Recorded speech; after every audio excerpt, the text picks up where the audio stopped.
The relationship between spirituality and theology is really important in medical practice and in medical research, but it's often not appreciated. So we have a programme of teaching and research at Durham University in England looking at bringing back theology into the conversation about healthcare. I think spirituality and theology in healthcare are part of a much bigger conversation about the place of theology and spirituality in all the major issues of our day and in all areas of academic work. And it's really exciting that the Expanded Reason Awards have recognised this and have given awards and honourable mentions for bringing this conversation back into play. Many departments in the university carry on their research and academic work without any reference to spirituality or theology. I think it's important that that changes. It's important to patients, particularly in the area in which I work, and it's important in policy making and in all areas of life. Hace 5 años más o menos en el Instituto de Filosofía de la Universidad Austral empezamos un proyecto de investigación interdisciplinar. Nuestra idea era poner en diálogo a físicos, biólogos, neurocientíficos, filósofos y teólogos para estudiar un tema que es el tema del determinismo en la naturaleza, que de alguna manera puede ser abordado desde las distintas perspectivas científicas, filosóficas y teológicas, y pensamos que realmente se enriquece el estudio cuando se cuenta con la participación y un diálogo fecundo de expertos de distintas disciplinas que puedan trabajar en investigación en conjunto, en colaboración. Como todo trabajo interdisciplinar tiene sus grandes desafíos, porque cada disciplina tiene su propio vocabulario, su propio lenguaje. Comprenderse mutuamente es un trabajo que lleva tiempo. Por eso el libro premiado en realidad es el resultado de un trabajo colaborativo de 5 años. En ese libro que se premiaron se tocaban distintos capítulos, distintos tipos de cuestionamientos. La primera parte del libro trata la cuestión epistemológica, la segunda parte inquietudes o problemáticas antropológicas, porque el debate del determinismo también atañe mucho a la persona humana, entra en juego la libertad. Y en la tercera parte del libro trata el tema del sentido de la vida, del sentido incluso de la creación. El problema del determinismo e indeterminismo puede aplicarse tanto al origen del universo como al origen de la vida, y también toca la problemática de la destinación trascendente de la persona humana. Entonces, en realidad en este proyecto participaron más de 150 investigadores de 11 países, de 45 universidades. Bueno, y un poco el resultado de todo este trabajo y diálogo interdisciplinar es lo que quedó plasmado en el libro premiado. There is a teaching program in Hungary in 2 universities. One is a theological university, the other one is a University of Economics. The abbreviation of our project is Christian Social Principles in Economy. Meaning that when we teach economics, we involve sociology, psychology, but the territory of philosophy and theology as well.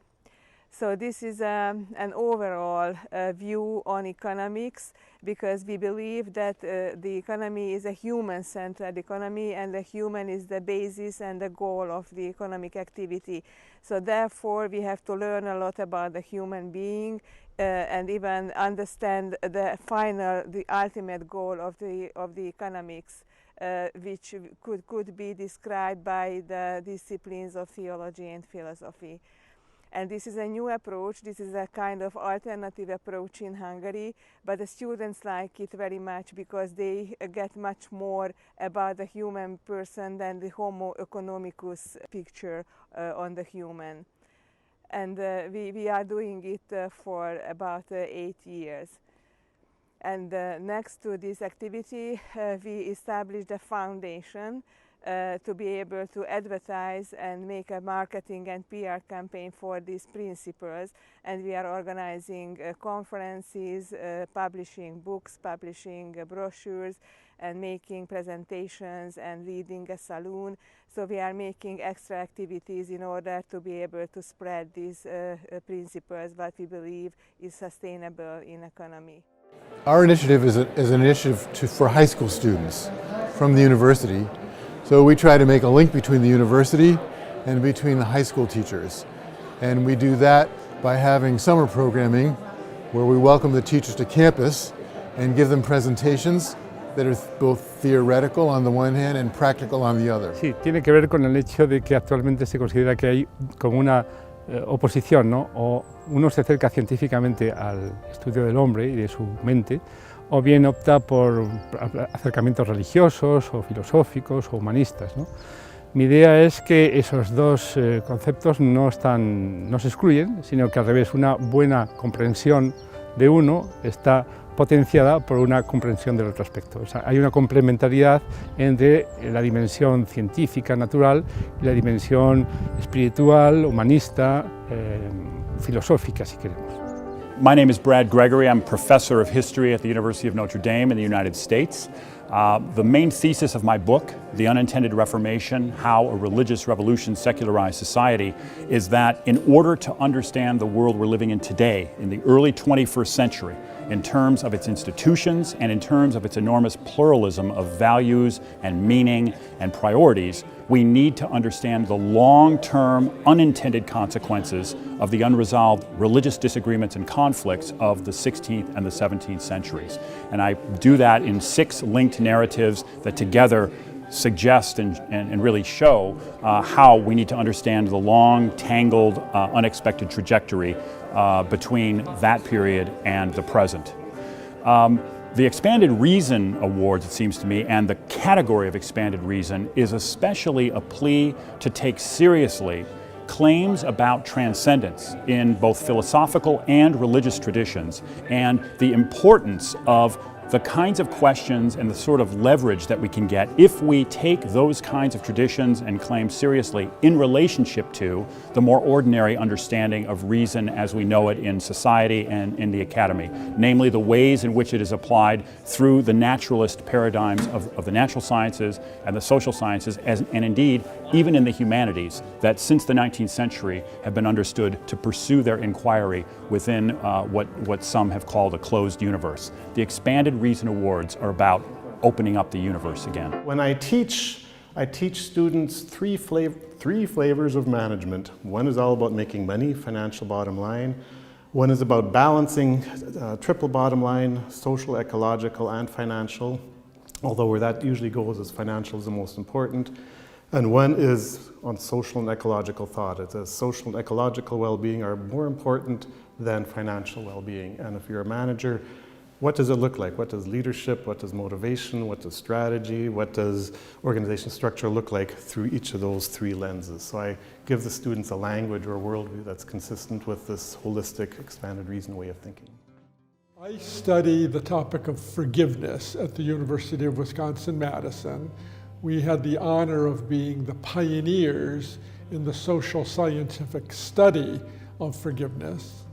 But that meant going back to theology and trying to understand what forgiveness is from the viewpoint of Hebrew, Jewish, Islamic, Buddhist, Hindu, Confucian approaches, for example. And then we had to understand, as Socrates would ask, what is it, this thing called forgiveness? And that brought us into philosophy. And we had to study philosophers' ideas in trying to define forgiveness. And then it was up to us in psychology to ask the question, how do you go about forgiving?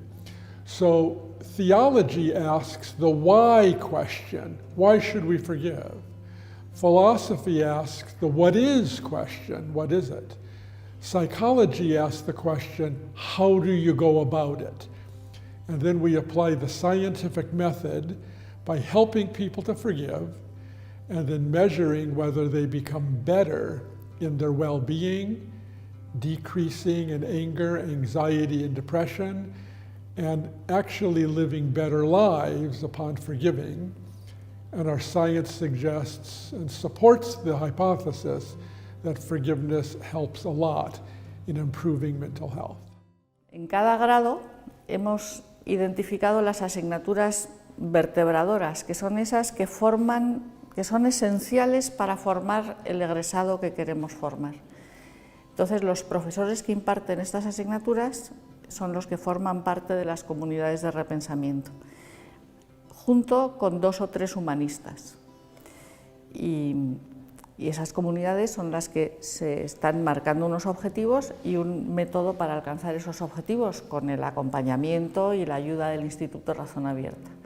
Entonces, de momento, lo que queremos es empezar por ese germen o ese núcleo central de cada grado, para luego irlo irradiando e ir incorporando al resto de profesores. Cuando empiezo por el título, la gente se queda un poco como, tal vez incluso asustada, ¿no? Porque el título del volumen que he enviado para ese premio es Philosophy of Cancer.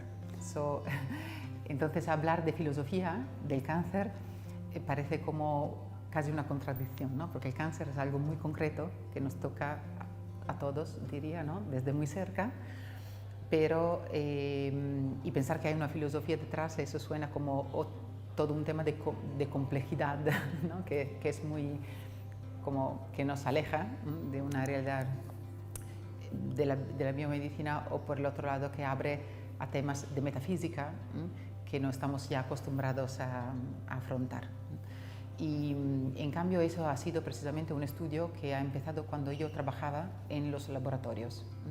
Y allí, trabajando en el día a día, me daba cuenta que en la manera que teníamos de organizar un experimento, por ejemplo, ¿no? Un experimento con las células, con los genes, había asunciones que eran de tipo teórico, incluso de tipo filosófico. Y entonces allí empecé a darme cuenta que cada vez que trabajamos en las ciencias siempre tenemos algún framework, alguna visión que ponemos en nuestro trabajo concreto, y que a veces tenemos que saber revisar también sobre la base de datos empíricos. Y eso es como un diálogo, ¿no? Entre la razón humana y el mundo natural, donde hay mucha racionalidad por medio, que es también toda una experiencia de vida muchas veces, ¿no? Y desde allí empecé a estudiar también la literatura con esa misma lógica, sacando de la literatura cómo ha ido evolucionando los modelos explicativos del origen del cáncer.